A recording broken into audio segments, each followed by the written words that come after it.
Bismillahirrahmanirrahim. Assalamualaikum warahmatullahi wabarakatuh. Alhamdulillah. Alhamdulillahillazi an'amana bi ni'matil iman wal islam. Asyhadu an la ilaha illallah wahdahu la syarikalah wa asyhadu anna Muhammadan abduhu wa rasuluh. Allahumma shalli wa sallim ala rasulinal karim Muhammad sallallahu alaihi wasallam wa ala alihi wa ashabihi wa man tabi'ahu bi ihsanin ila yaumiddin, amma ba'du. Bapak-bapak dan ibu-ibu hadirin rahimakumullah. Sudah 53 hari kita terus-menerus disuguhkan dengan berita yang sangat memprihatinkan. Bahkan seringkali membuat darah kita mendidih menyaksikan bagaimana nasib saudara-saudara kita di Palestina yang sudah tidak lagi diperlakukan sebagai manusia. Dan ketika kita mencoba bertanya, siapa sebenarnya yang sedang diperangi oleh Zionis Israel? Lebih menyedihkan lagi ketika masih ada orang yang menjawab bahwa yang sedang diperangi itu adalah bangsa Palestina.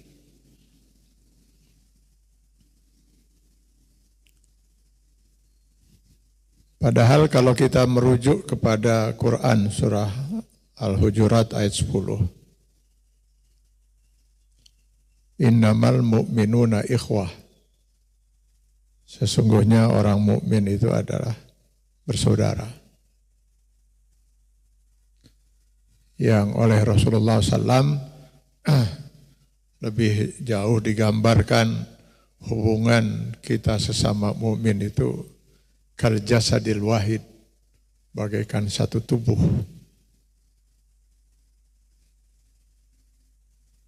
Maka yang sebenarnya sedang diperangi oleh Zionis Israel itu adalah semua kita umat Islam.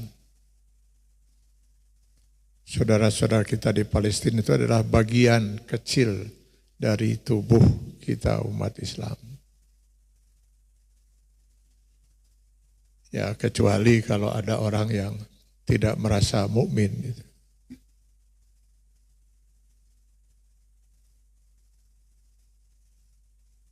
Ketika Allah Subhanahu wa taala menyeru di dalam Al-Qur'an surat Al-Anfal ayat 60, wa aiddu lahum mastata'tum. Siapkanlah oleh kalian untuk menghadapi mereka, siapkan oleh kalian. Allah tidak menunjuk satu kelompok tertentu atau bangsa tertentu. Tentu yang dimaksud kalian ini adalah semua orang mukmin.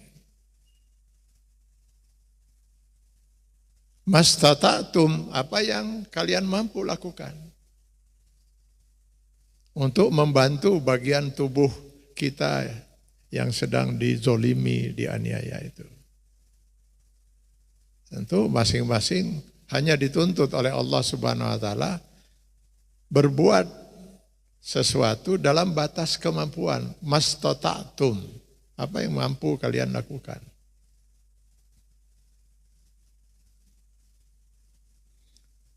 Allah tidak mengatakan siapkanlah oleh kalian persiapan yang memungkinkan kalian untuk bisa menang.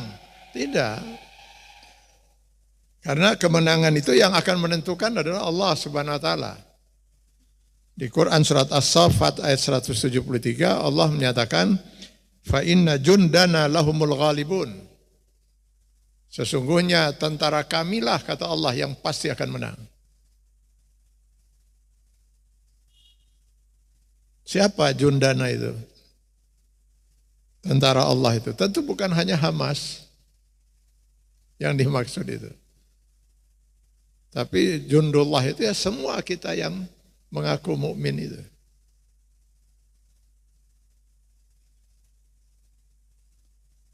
Hanya sayangnya umat Islam kita lihat tidak bersatu menghadapi ini, Pak. Kenapa sampai tidak bisa bersatu? Karena asas untuk persatuan itu tidak terwujud, Pak. Atau belum terwujud.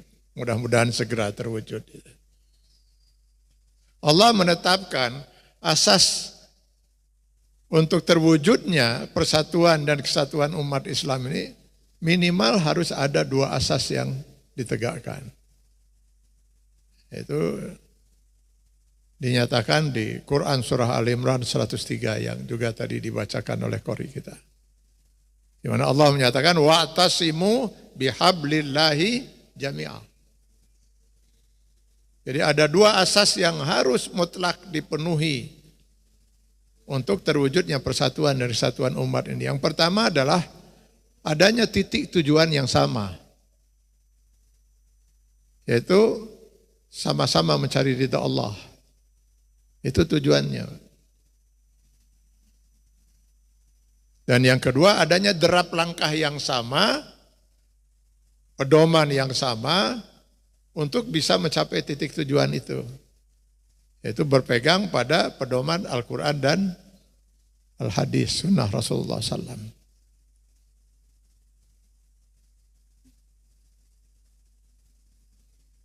Sungguh sulit untuk bisa tercipta persatuan kalau titik tujuan sudah berbeda.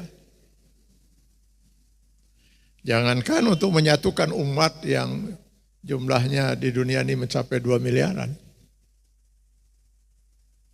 Untuk menyatukan sepasang suami istri saja sudah susah. Kalau titik tujuan sudah berbeda. Katakanlah suami istri sepakat bahwa nanti hari Ahad mau rekreasi gitu. Tapi suami inginnya ke Jogja, sementara istri inginnya ke mana?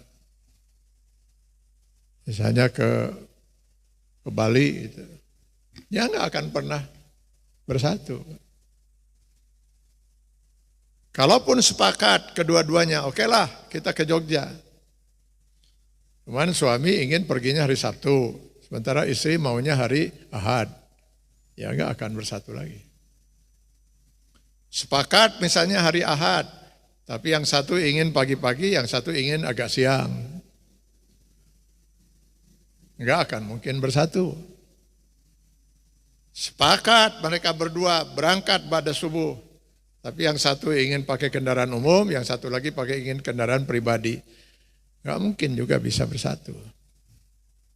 Jadi titik tujuannya harus sama, cara untuk mencapai tujuan itu harus sama. Allah menetapkan titik tujuan untuk menyatukan umat Islam itu harus sama-sama mencari ridha Allah. Kalau yang satu ingin mencari ridha Allah, yang satu ingin mencari ridha dunia wa ma fiha, mencari kenikmatan duniawi, enggak akan mungkin kita bersatu-satu. Kalau sudah bersatu titik tujuan, nah itu harus ada aturan yang sama yang bisa mengantarkan kita ada dalam sirat yang sama, sirat mustaqim, sirat al-mustaqim. Yaitu pedoman kita adalah Al-Quran dan Sunnah.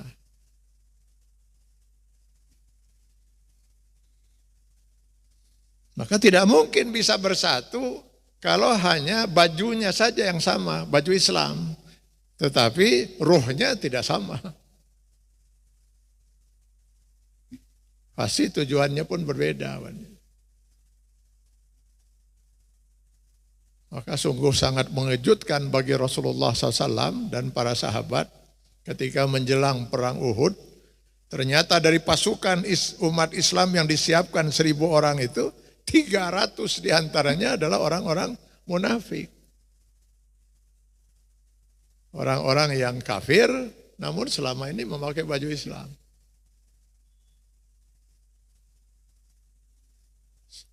Dikira mereka muslim, sehari-hari sholat, bahkan mungkin di saf pertama mereka kalau sholat berjamaah. Apa sih susahnya bagi orang-orang munafik untuk pura-pura sholat 5 menit, 10 menit, supaya dianggap mukmin itu. Tapi ketika oleh Rasul sudah diajak mereka untuk berperang, nah barulah ketahuan kemunafikannya itu. Mereka berpikir, kami mengorbankan nyawa untuk siapa? Kalau orang mukmin siap berperang. Kalaupun mereka harus mati ya syahid. Insya Allah surga. Nah kalau orang kafir akan berpikir saya mati untuk siapa ini. Nah, barulah ketahuan kalau mereka ini selama ini adalah orang-orang yang berpura-pura muslim.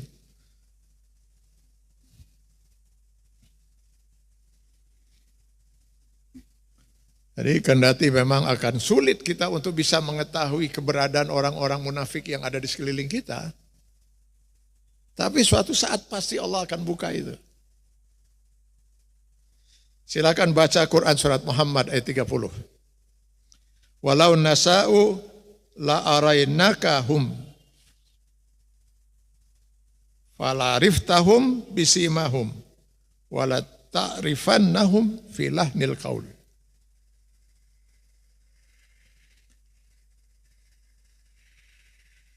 Jika kami berkehendak, kata Allah, kami menghendaki, kami akan perlihatkan keberadaan mereka, orang-orang munafik itu. Fala ariftahum, niscaya kalian akan mengetahui keberadaan mereka itu.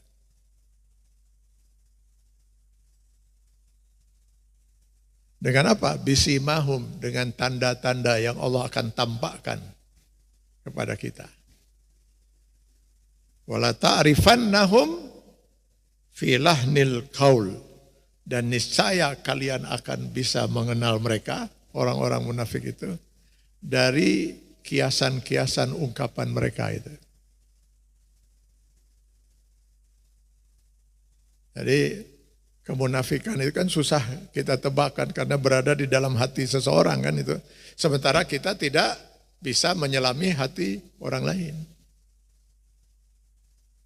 Jangankan kita, Rasulullah SAW tadi itu terkejut, Pak. Ternyata dari 1000 pasukan umat Islam, 300 itu munafik. Nah setelah itu kata Allah, kami akan bongkar kemunafikan mereka itu. Dan kalian akan dengan mudah mengenal itu. Karena mereka akan tampak tanda-tanda kemunafikannya itu. Berikut dari pernyataan-pernyataan mereka sendiri, Pak. Dalam bentuk kiasan-kiasan. Karena mereka tidak mungkin menyatakan kami kafir. Tidak mungkin. Tapi dari ungkapan itu bisa difahami kalau mereka itu adalah orang-orang yang kufur kepada Allah SWT.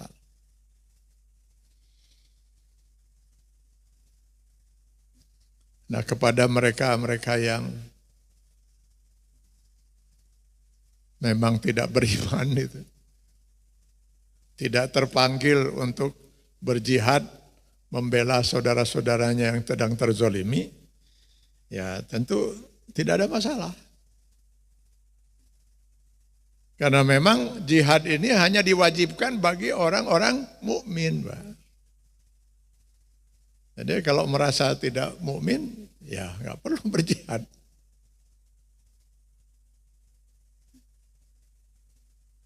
Jadi silahkan tidur saja gitu kan. Silahkan tidur yang nyenyak gitu kan. Tidak perlu harus berkoar-koar ya, untuk mengganggu orang-orang mukmin yang sedang berjuang untuk membela saudaranya. Yang ini menjadi pertaruhan bagi keimanan seorang mukmin. Karena Rasulullah SAW menyatakan la yu'minu ahadukum hatta yuhibba li akhihi ma yuhibbu li nafsihi.